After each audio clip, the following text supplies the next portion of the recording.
Assalamualaikum, salam sejahtera. Berita perdana edisi terakhir untuk tahun 2021. Bersama saya Faris Izzat Syarudin. Dan saya Nurul Hidayah Nawai. Berikut paparan utama malam ini. Selepas Kelantan, Terengganu, Pahang kini bersiap siaga gelombang kedua banjir.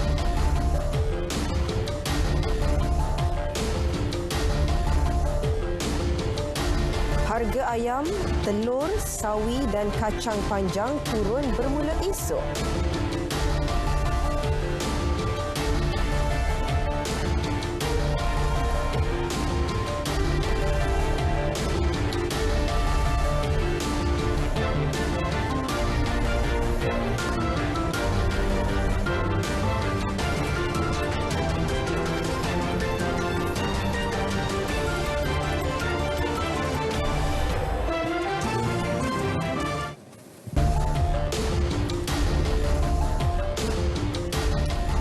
Ribu anggota keluarga perkhidmatan awam digerakkan bagi membantu misi pasca banjir secara berperingkat dan mengikut penggiliran masing-masing. Mobilisasi anggota perkhidmatan awam itu juga merupakan inisiatif serta tanggungjawab sosial penjawat awam bersama rakyat selari dengan semangat keluarga Malaysia. Menerusi hantaran Facebook Jabatan Perdana Menteri, Yang Amat Berhormat Perdana Menteri Datuk Seri Ismail Sabri Yaakob telah meninjau sendiri ke dataran Putrajaya bagi menyantuni para sukarelawan. Pada sesi tersebut, beliau turut menyerahkan kit berupa baju dan topi kepada 8 sukarelawan yang mewakili 5,000 sukarelawan keluarga Malaysia yang akan terlibat. Sebanyak 30 buah bas terlibat bersama para sukarelawan perkhidmatan awam dari kementerian-kementerian, jabatan dan agensi ke kawasan terjejas banjir yang telah ditetapkan. Turut bergerak sama pagi ini 3 buah bas yang membawa para sukarelawan JPM, jabatan dan agensi ke 2 lokasi iaitu di Kuala Selangor dan Bentong Pahang. Turut hadir Ketua Setiausaha Negara Tan Sri Muhammad Zuki Ali dan Ketua Pengarah Perkhidmatan Awam Tan Sri Muhammad Khairul Adib Abdul Rahman.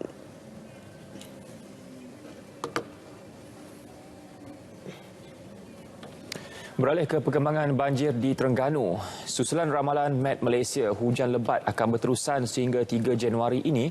Pihak Bomba dan Penyelamat Malaysia negeri itu akan membuat pemantauan serius bagi mengelakkan sebarang perkara yang tidak diingini. Untuk perkembangan semasa, kita bersama wartawan Azrul Faizal Jusoh yang kini berada di Dungun. Silakan Azrul. Ya betul, Faris dan Dia. Hujan masih berterusan di daerah Dungun ini dan waktu ini saya berada di markas taktikal di berhampiran dengan kampung yang terlibat dengan banjir di daerah Dungun dan bertempat di Jongok Batu di Dungun ini. Dan apapun untuk sedikit perkembangan ataupun kemas kini yang keluarkan oleh Sekretariat Pengurusan Bencana Negeri Terengganu, iaitu sehingga pukul 8 malam ini seramai 433 penduduk terjejas masih lagi ditempatkan di 3 PPS di 2 daerah di Kemaman dan juga di Dungun, melibatkan 123 keluarga yang tiada sebarang perubahan. Dan untuk kita tahu lebih lanjut untuk perkembangan banjir di Terengganu, kita akan bersama dengan Ketua Pengarah Jabatan Bomba dan Penyelamat Negeri Terengganu bersama dengan Tuan Mat Himan Abdul Rashid akan berkongsi informasi pada malam ini. Assalamualaikum Tuan. Waalaikumsalam warahmatullahi wabarakatuh. Okey Tuan, gelombang ketiga banjir di Terengganu. Mungkin Tuan kongsikan sehingga ke hari ini kita masih lagi dalam keadaan terkawal dan tiada sebarang banjir ataupun yang agak besar di Terengganu ini. Alhamdulillah setakat hari ini kita dapat menghadapi fasa yang ketiga banjir ini dan khususnya di negeri Terengganu di kawasan Dungun ini dan kita untuk makluman semualah di Dungun ini terutama di kawasan 4 kawasan kampung yang terjejas di sini iaitu kawasan Kuala Jengai, Kampung Minda, Kampung Terus dan juga Kampung Jarangau. Dan keempat-empat kampung ini menempatkan seramai 2,500 penduduk. Dan kita memberi keutamaan kepada mereka-mereka ini sekiranya berlaku banjir lah. Dan untuk makluman kita amat bersyukur sangat dan berterima kasih kepada penduduk di sini kerana telah mengikuti arahan yang telah dikeluarkan oleh pihak berkuasa untuk berpindah awal. Dan seramai 390 masih kekal sehingga hari ini.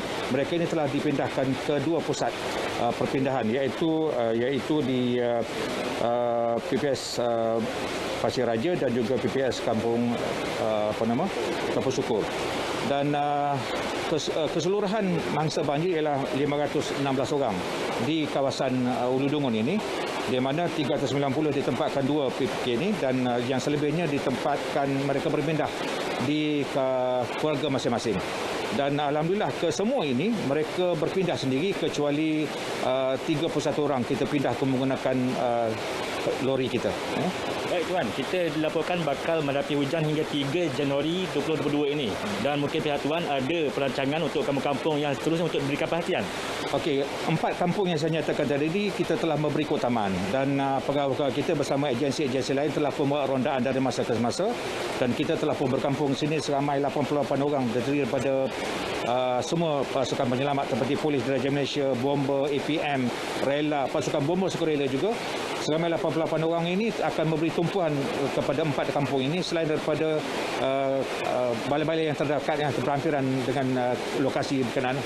Okey Tuan, dari segi komuniti atau masyarakat kita di Terengganu khususnya agak berbeza kalau kita bandingkan dengan tempat-tempat lain.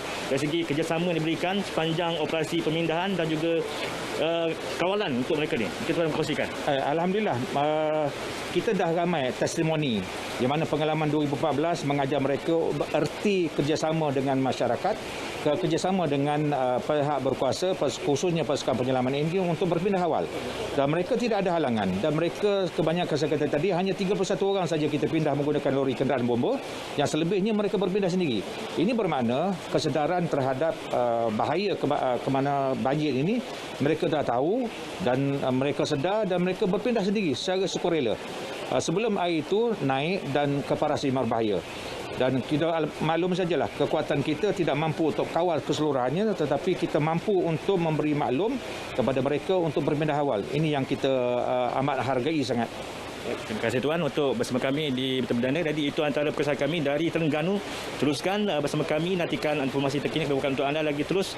Untuk yang Terengganu, pastikan terus berhati-hati sepanjang musim ini dan terus berhubungi pihak berkuasa untuk sebarang informasi. Dan sekian untuk waktu itu bersama dengan Faris dan Dia untuk berita seterusnya. Silakan. Baik, terima kasih Azrul langsung dari Dungun untuk perkembangan semasa banjir. Saudara, penduduk di beberapa buah kampung di daerah Hulu Terengganu sedia dipindahkan berikutan limpahan air Sungai Telemong berikutan hujan berterusan sejak petang semalam.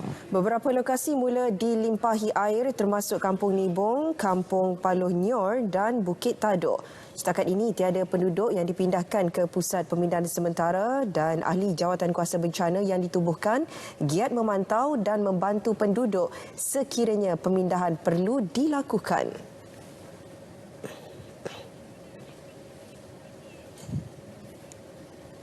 Ahli jabatan kuasa bahagian bencana lah. Kita tubuh berada berkala 8 anggota, termasuklah pengendalian bau dan sebagainya.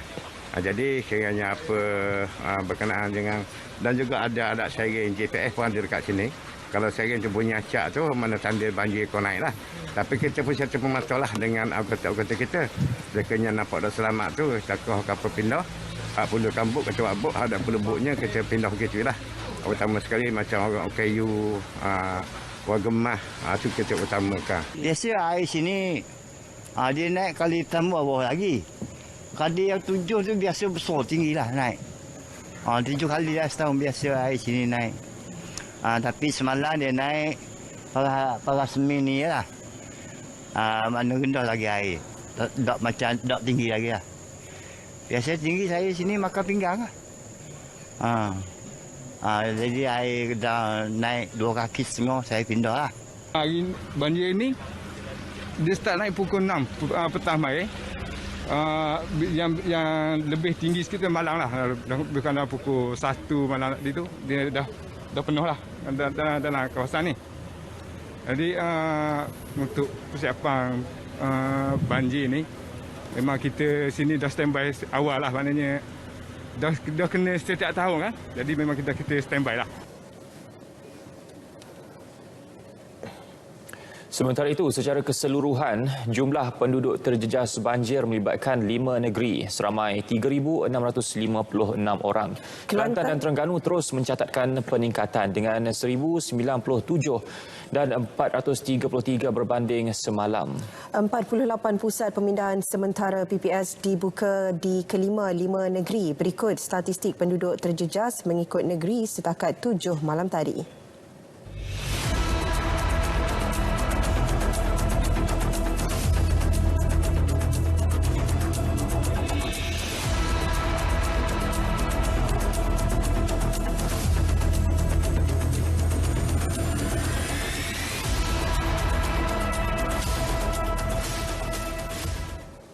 7 kawasan yang sering dilanda banjir dikenal pasti Bomba Kelantan. Lokasi terbabit menjadi tumpuan pemantauan pasukan bagi memastikan tindakan segera diambil. Wartawan Amirul Aizat Muhammad Syafiee yang mengikuti tinjauan udara bersama Ketua Pengarah Bomba Datuk Seri Muhammad Hamdan Wahid ada laporannya.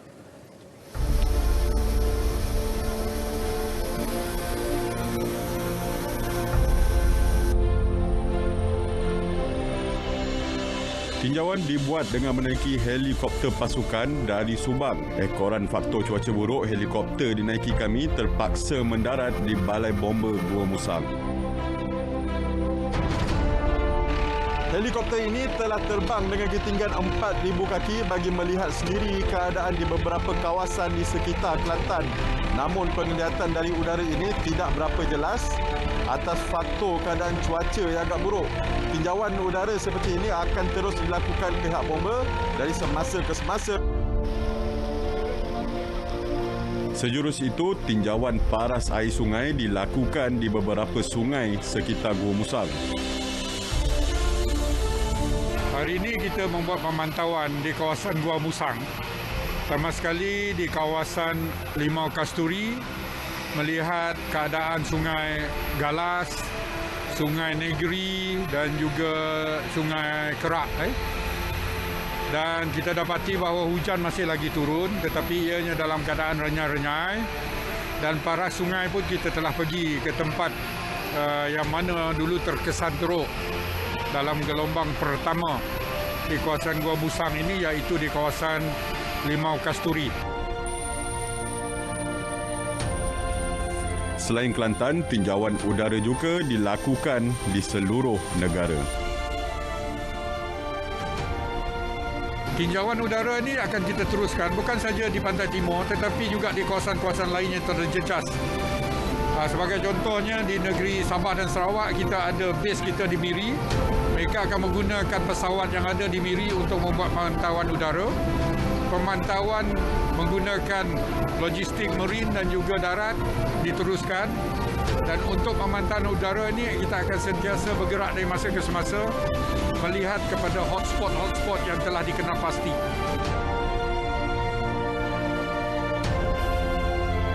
Amirul Aizat Muhammad Syafiee, Berita RTM.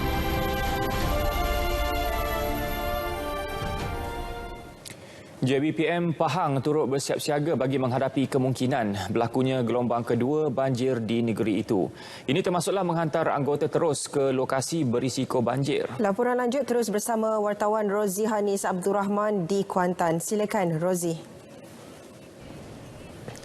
Baik, terima kasih. Assalamualaikum dan selamat malam. Jabatan Meteorologi Malaysia (Met Malaysia) mengeluarkan amaran hujan lebat berterusan di beberapa lokasi di negeri Pahang berkuat kuasa sehingga ke hari esok. Untuk berkongsi dengan lebih lanjut mengenai persiapan atau kesiapsiagaan pihak Jabatan Bomba dan Penyelamat Malaysia JBPM Pahang, saya kini bersama dengan pengarahnya, Insinyur Wan Muhammad Zaidi Wan Isa. Terima kasih Tuan kerana sudi bersama RTM. Jadi mungkin Tuan boleh kongsikan kesiapsiagaan pihak JBPM Pahang. Baik, terima kasih Puan Rozi. Seperti mana yang telah dimaklumkan tadi berikutan daripada pengumuman MET yang mana beberapa daerah di negeri Pahang akan mengalami hujan lebat dan tempoh 30 hingga 1 bulan. Jadi kemungkinan kita akan menghadapi gelombang kedua banjir di negeri Pahang. Jadi sebagai langkah persiapan segera, Jabatan Bomba Negeri Pahang pada dasarnya telah mengambil langkah-langkah proaktif yang mana telah menempatkan dan mengenal pasti kawasan-kawasan yang berisiko tinggi seperti di Jerantut, Kuala Temeling, Bera dan juga Temerloh. Hasil daripada ini, kita juga telah menempatkan menyusun semula strategi untuk menghadapi banjir ini dengan menempatkan pada masa sekarang ini pegawai-pegawai dan juga anggota-anggota di tempat-tempat yang telah dinyatakan tadi. Dalam masa yang sama, kita juga telah pun mendapatkan bantuan-bantuan sama ada logistik dan juga anggota daripada beberapa negeri seperti Perak, Melaka, Negeri Sembilan dan juga Kuala Lumpur, yang mana kita telah membuat penyusunan atur supaya mereka ni berada di tempat-tempat yang berisiko tinggi. Jadi supaya kebiasaannya apabila banjir, tempat-tempat ini akan mengalami terputusnya perhubungan. Jadi agak sukar untuk mendapat ataupun menempatkan bantuan-bantuan daripada luar. Jadi kita mengambil proaktif langkah untuk terus menempatkan segera. Bagaimana pula dengan aset? Begitu juga dengan aset-aset bersama dengan anggota lah. Kita menempatkan terus di tempat-tempat yang berisiko tinggi. Kali ini kita tidak menunggu air dah naik baru kita tempatkan. Kali ini kita ambil tindakan awal sebelum banjir lagi berlaku. Jadi mungkin ada nasihat Tuan kepada penduduk-penduduk yang tinggal di kawasan berisiko. Okey, sebagai langkah keselamatan, Jabatan Bomba dan Penyelamat Negeri Pahang ni menasihatkan kepada semua penduduk-penduduk yang berisiko tinggi yang mungkin menghadapi banjir supaya alert tentang turun naiknya air dan juga mendapatkan maklumat-maklumat yang terkini berkaitan dengan kemungkinan turun naiknya air, supaya tindakan awal boleh diambil untuk berpindah. Begitu juga sebenarnya Jabatan Bomba, terutama hari ini, contoh macam hari ini kita telah pun pergi ke Kuala Temelih membuat announcement, memberi amaran dan juga khidmat nasihat kepada pelancong-pelancong yang berada di Kuala Temelih supaya alert tentang air ini dan kalau boleh keluar segera supaya tidak timbul masalah kalau banjir menjadi besar. Terima kasih Tuan di atas perkongsian itu tadi. Saya kira itu saja dapat saya kongsikan langsung dari Kuantan Pahang. Kita kembali ke Angkasa Puri, silakan. Baik, terima kasih Rozi Hanis untuk perkembangan banjir di Pahang. Baik, kita ke perkembangan seterusnya. Selain kerja-kerja pembersihan, operasi bantu hingga selesai, OPS Bahis akan memberi tumpuan kepada proses disinfeksi di rumah-rumah serta persekitaran kawasan yang terjejas akibat banjir pada 18 Disember lalu. Menteri Komunikasi dan Multimedia Tan Sri Anwar Musa berkata, proses disinfeksi ini yang akan dijalankan esok dan Ahad bertujuan menjaga kesihatan awam bagi mengelakkan berlakunya jangkitan penyakit lain dalam kalangan penduduk yang terkesan dengan bencana itu. Tan Sri Anwar Musa turut memaklumkan OPS Bahis kini giat menjalankan kerja-kerja penguntipan sampah di sekitar kawasan terjejas banjir dengan menggerakkan kenderaan berat melalui bantuan pelbagai pihak seperti Malaysian Resources Corporation Berhad MRCB. Usaha itu dilaksanakan atas permintaan penduduk sendiri kerana bimbang berlaku wabak penyakit selain bau busuk. Yang di Seri Muda ni nampaknya masih banyak kenderaan berat diperlukan. Saya tengok timbunan sampah masih banyak dan tadi saya beritahu ada keluarga sini ada cerik-berik dan sebagainya. Saya harap dapat selain menjaga SOP COVID, kena jaga post flood punya diseases. Kesihatan awam perlu dijaga. Dan saya harap komuniti dapat main peranan. Saya ucap terima kasih kepada pemuda yang membuka klinik sementara di sini untuk memberi rawatan dengan cepat. Tan Sri Anwar menyertai 123 sukarelawan membantu membersihkan rumah di Taman Seri Muda Shah Alam. Dalam pada itu, OPS Bahis membantu mempercepatkan aktiviti pembersihan di Bukit Canggang apabila hampir 90% selesai dijalankan. Pembersihan kini lebih terarah kepada proses pembuangan dan pelupusan sampah. OPS Bahis disertai 170 sukarelawan yang terdiri daripada pelbagai agensi serta rakan strategik di bawah KKMM. Melibatkan 5 pasukan dihantar ke Kampung Labuhan Dagang, 10 pasukan ke Kampung Bukit Canggang dan 15 pasukan ke rancangan Tanah Belia Bukit Canggang.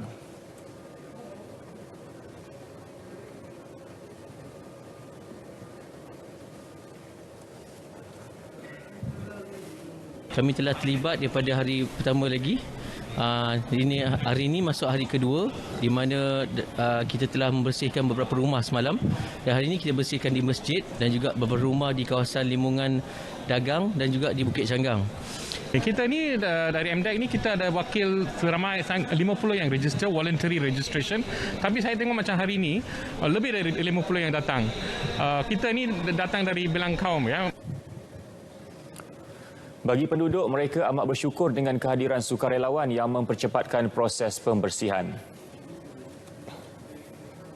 Pada 29 hari Rabu, ada pihak daripada Kementerian Multimedia membawa sukarelawan setiap hari bermula daripada Rabu dan akan berakhir pada hari Ahad ini. Jadi alhamdulillah saya sendiri yang monitor, yang menggerakkan sukarelawan ini untuk 30 rumah yang sangat terkesan. Alhamdulillah kita dapat banyak bantuan lah daripada NGO, daripada kementerian, salah satunya daripada KKMM lah. Dan pada hari ini kami ucapkan terima kasih lah pada wakil KKMM untuk turun bantu masa banjir. Tanpa mengenal penat dan lelah, pelbagai kementerian dan agensi kerajaan terus aktif menggerakkan usaha membantu penduduk terjejas banjir di seluruh negara. Menerusi Lensa Keluarga Malaysia hari ini, kami kongsikan rangkuman aktiviti turun padang, barisan pengurusan tertinggi dan sukarelawan yang terdiri daripada penjawat awam pelbagai agensi kerajaan dalam usaha meringankan beban. Kita saksikan.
Bertemu kembali.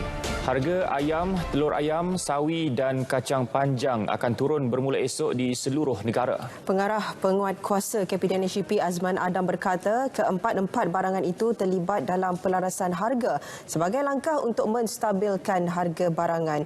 Penurunan harga itu ditetapkan menerusi skim harga maksimum keluarga Malaysia SHMKM bagi memastikan pengguna menikmati pembelian pada harga berpatutan. Ia juga antara usaha memastikan bekalan barangan tersebut tidak terputus mengikut lokaliti dan situasi semasa. Apabila kita menetapkan harga untuk skim harga maksimum ni, tujuan kita adalah untuk memastikan keberadaan barang tersebut dalam pasaran. Dan yang kedua, harga yang bersesuaian mengikut situasi dan juga mengikut faktor-faktor yang ada dalam sesuatu tempat tersebut lah. Jadi untuk Semenanjung, saya rasa esok kita akan dapat lihat harga ayam akan diturunkan daripada 93 kepada RM9.10 dan begitu juga dengan harga sayur. Azman ditemui media selepas melakukan pemantauan harga OPS Back to School dan SHMKM di Pasaran Maidin di Bukit Mertajam, Pulau Pinang. Kabinet NSHP tidak meletakkan sebarang sasaran berhubung penurunan harga. Sebaliknya mengikut trend terkini untuk memastikan tidak berlaku kenaikan harga secara mendadak. Murid tahun 1, 2 dan 6 serta semua murid di bawah program rancangan makanan tambahan RMT perlu hadir secara bersemuka tanpa penggiliran bagi sesi persekolahan penggal ketiga 2021-2022. Kementerian Pendidikan memaklumkan ketetapan itu juga terpakai buat murid berkeperluan khas MBK di Sekolah Kebangsaan Pendidikan Khas SKPK dan juga program pendidikan khas integrasi PPKI serta prasekolah. Ya, bagi sekolah menengah, murid kelas peralihan tingkatan 4, 5 dan 6 serta pra-universiti International Baccalaureate Diploma Program IBDP dan kelas peperiksaan antarabangsa yang setara perlu hadir secara bersemuka tanpa penggiliran. Bagaimanapun ia tertakluk kepada kadar vaksinasi di institusi berkenaan yang telah mencapai 90% atau lebih. Pengoperasian institusi pendidikan yang belum mencapai kadar vaksinasi lengkap 90% atau lebih kekal secara penggiliran. MBK di Sekolah Menengah Kebangsaan Pendidikan Khas, Sekolah Menengah Pendidikan Khas Vokasional dan Program Pendidikan Khas Integrasi juga perlu hadir secara bersemuka tanpa penggiliran mengikut ketetapan sama. Bagi sekolah berasrama penuh pula, ketetapan hadir secara bersemuka tanpa penggiliran terpakai untuk murid tingkatan 4, 5 dan 6, pra-universiti, IBDP serta kelas peperiksaan antarabangsa yang setara. Manakala murid tingkatan 1, 2 dan 3 di institusi sama perlu mengikuti pengajaran dan pembelajaran di rumah PDPR. Assalamualaikum, terima kasih Faris dan juga Dia Nawai.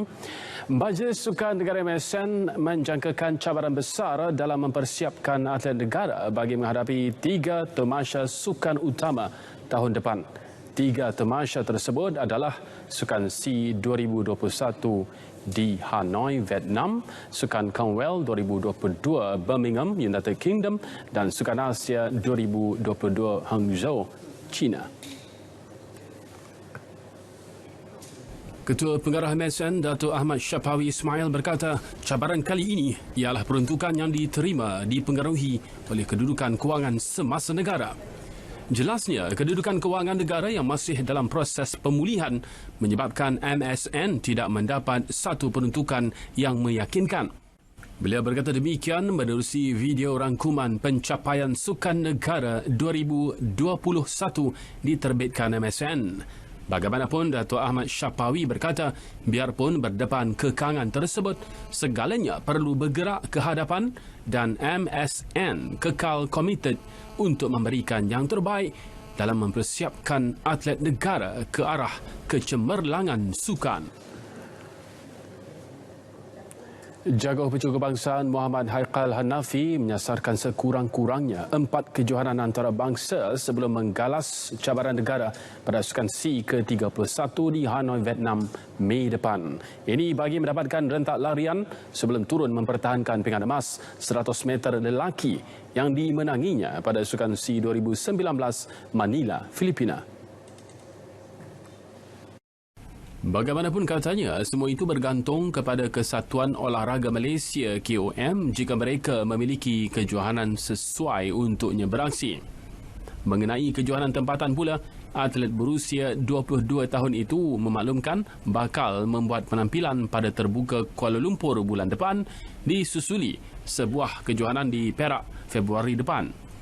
Beliau juga menyerahkan kepada jurulatihnya Muhammad Puad Mat Kasim untuk membuat keputusan mengenai jumlah kejohanan tempatan yang dirasakan perlu bagi mempersiapkan diri menghadapi tamasya di Hanoi. Mengulas mengenai catatan masa yang ingin dilakar, Muhammad Haikal mengakui tidak meletakkan sasaran spesifik, sebaliknya hanya mahu menampilkan larian bertenaga dalam usahanya memenangi acara Ribbon Biru itu buat kali kedua berturut-turut. Penganjuran saingan Liga Premier Futsal Malaysia NPFL 2022 Sekit 1 akan bermula sedikit lewat. Sepak mula yang sepatutnya bermula 7 Januari tahun depan di Kompleks Sukan Panasonic Shah Alam diadakan lewat seminggu iaitu pada 14 hingga 16 Januari. Persatuan Bola Sepak Malaysia FAM menerusi hantarannya di laman Facebook memaklumkan tarikh itu dipindah setelah mengambil kira kesukaran dihadapi pasukan bertanding dalam persiapan pramusim berikutan situasi banjir yang melanda beberapa negeri baru-baru ini. FAM pada masa sama memberitahu perubahan jadual itu juga disebabkan penarikan diri saat akhir dua pasukan iaitu Sabah dan Melaka, sekaligus menyaksikan hanya 15 pasukan akan bertanding pada MPFL 2022. Penarikan diri dua pasukan tersebut menyebabkan jadual pertandingan terpaksa diubah mengikut kesesuaian situasi terkini. Sementara itu, kemaskini jadual terbaru MPFL 2022 juga akan dikeluarkan dalam masa terdekat. Juara bertahan SSTMI Thunderbolts berjaya mempertahankan kejuaraan Piala TNB Liga Hoki Remaja Malaysia TNB MJSL 2021. SSTMI Thunderbolts mengenepikan BJSS Thunderbolts 4-1 pada pertembungan final di Stadium Hoki Nasional Bukit Jalil. Kejayaan ini juga menebus maruah pasukan selepas tewas di tangan juara Liga BJSS Thunderbolts pada saingan Liga Division 1 sebelum ini. SSTMI Thunderbolts yang diperkuat barisan 7 pemain kebangsaan turun sebagai pilihan menentang BJSS Thunderbolts yang rata-rata dibarisi pemain muda bawah 17 tahun.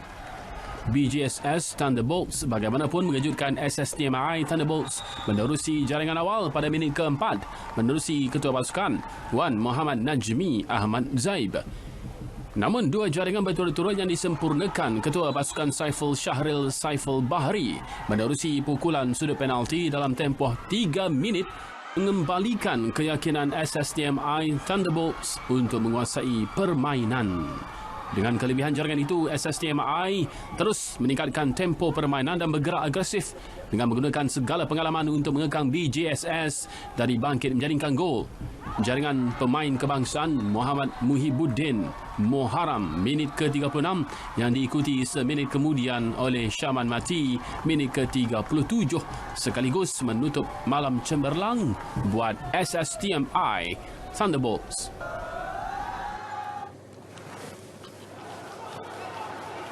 Sementara itu, jurulatih SSTMI Thunderbolts Zaidi Zainuddin mengakui kehadiran pemain kebangsaan menyumbang pengaruh kepada pasukan dari aspek pengalaman, kemahiran serta motivasi.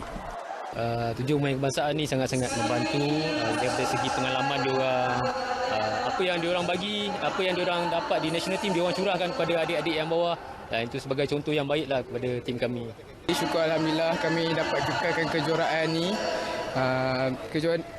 Perlawanan ni bukan perlawanan yang mudah bagi kami sebab kami kalah dengan Bukit Jalil di grouping, jadi kami ambil kekalahan itu sebagai kebangkitan kami di final ni. Saiful turut dinobatkan sebagai pemain terbaik final selepas berjaya melakar 2 gol peribadi di babak pertama perlawanan.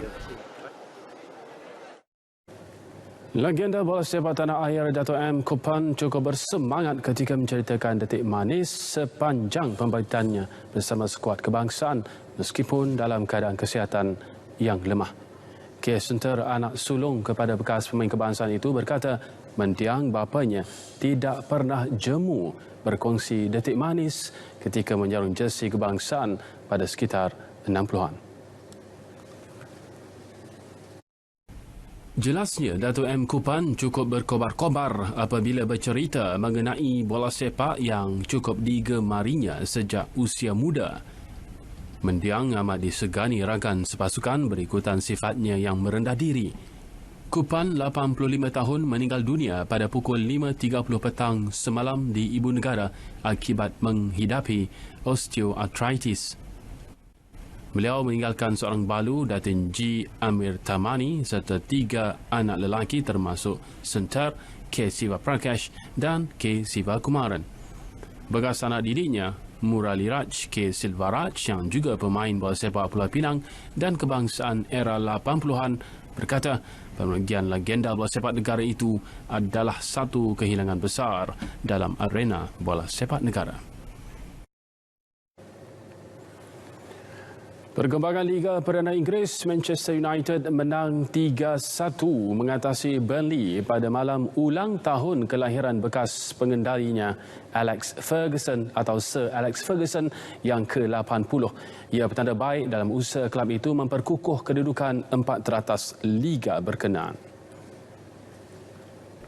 Menurut pengurus, Ralph Rangnick masih ada ruang untuk membaiki kelemahan pasukan.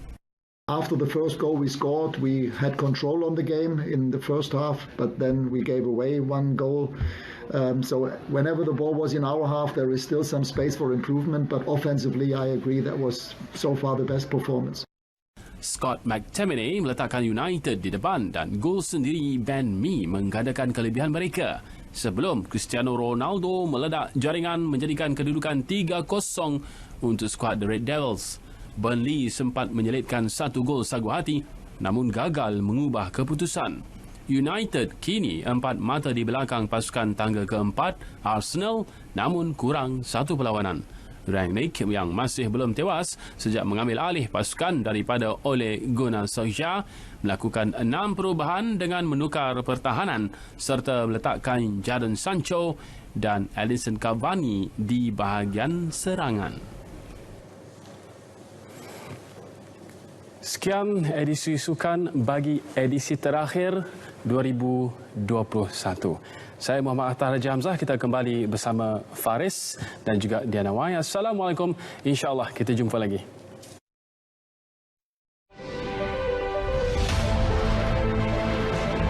Himpunan peristiwa, kisah suka duka, konflik antarabangsa. Terkini kami rangkumkan secara komprehensif terus ke kaca TV anda. Saksikan berita dunia Isnin hingga Jumaat 11 malam di TV1 dan saluran berita RTM.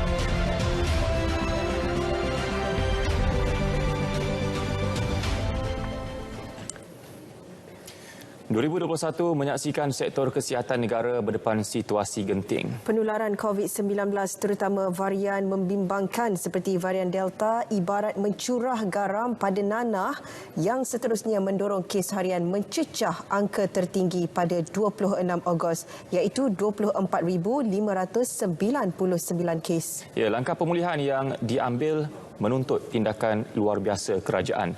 Ikuti laporan Hairun Effendi dan Sazwani Samsu.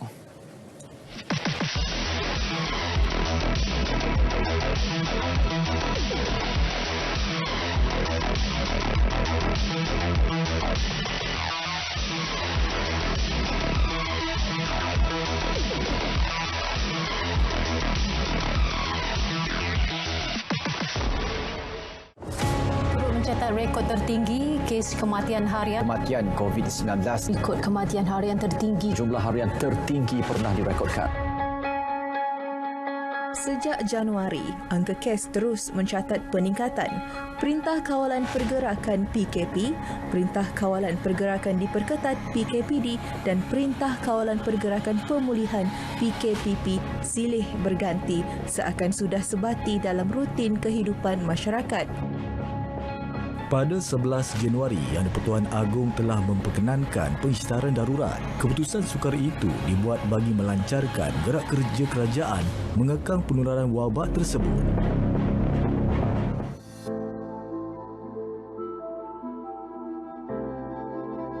Seiring perkembangan situasi kesihatan dunia yang mula menggunakan vaksin sebagai langkah untuk membendung pandemik, negara turut melaksanakan program imunisasi COVID-19 kebangsaan TIP.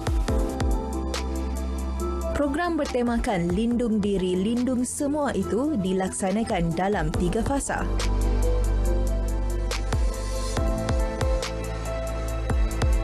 Program imunisasi industri COVID-19 kerjasama awam swasta PIKAS bagi sektor pembuatan turut dilaksana bermula 16 Jun bagi merancakkan proses vaksinasi negara. Setakat 29 Disember, hampir 23 juta individu sudah lengkap menerima suntikan vaksin. Malah bagi memberi perlindungan optimum, hampir 6 juta individu pula selesai menerima dos penggalak.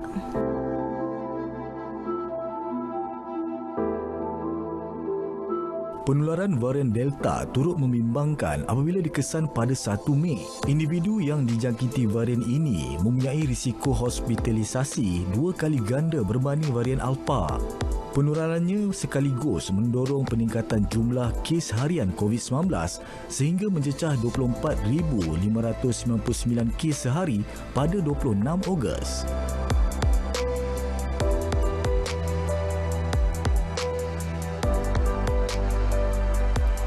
Kerajaan membentangkan Pelan Pemulihan Negara pada 15 Jun sebagai langkah peralihan keluar secara berfasa daripada kemelut pandemik COVID-19.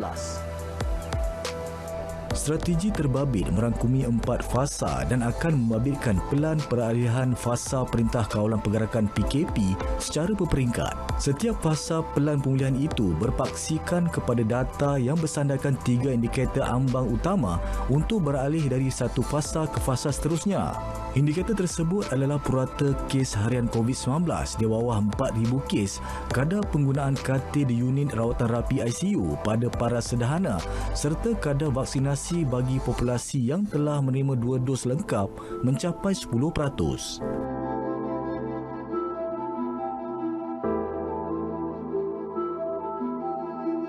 Setelah hampir 2 tahun pandemik, akhirnya sektor pelancongan bernafas kembali apabila Langkawi dijadikan projek rintis gelembung pelancongan. Ia susulan kejayaan program vaksinasi negara dalam mencapai sasaran 90% populasi dewasa lengkap 2 dos. Selain itu, pembukaan institusi pengajian tinggi, pembelajaran secara fizikal di sekolah serta pembukaan venue sukan kepada kehadiran penonton turut dibenarkan dan paling dinantikan, aktiviti merentas negeri. Meskipun pelbagai kelonggaran diberi, masyarakat disaran untuk kerap melakukan ujian kendiri COVID-19. Justru harga siling kit tersebut sentiasa dipantau bagi memastikan masyarakat mudah mendapatkannya. Kini menginjak ke tahun 2022, sebanyak 32.4 bilion ringgit diperuntuk bagi membina daya tahan negara sebelum melangkah ke fasa endemik COVID-19. Meskipun pelbagai pelonggaran diunjur, ia bukan tiket untuk kita mengambil enteng dalam prosedur operasi standard yang telah ditetapkan. Namun, perlu lebih berwaspada. Sozwani Samsu, Hairun Afandi, Berita RTM. Saudara, berita perdana edisi 31 Disember 2021 berakhir di sini. Selamat Tahun Baru 2022. Terus amal kawalan kendiri, lindung diri, lindung semua kerana kita keluarga Malaysia. Terus dapatkan perkembangan sahih sepanjang masa menerusi portal berita RTM di berita.rtm.gov.my. Ya, saksikan perutusan khas Perdana Menteri sempena Tahun Baru 2022 sejurus selepas ini. Dengan itu, Assalamualaikum. Salam sejahtera, kita jumpa lagi.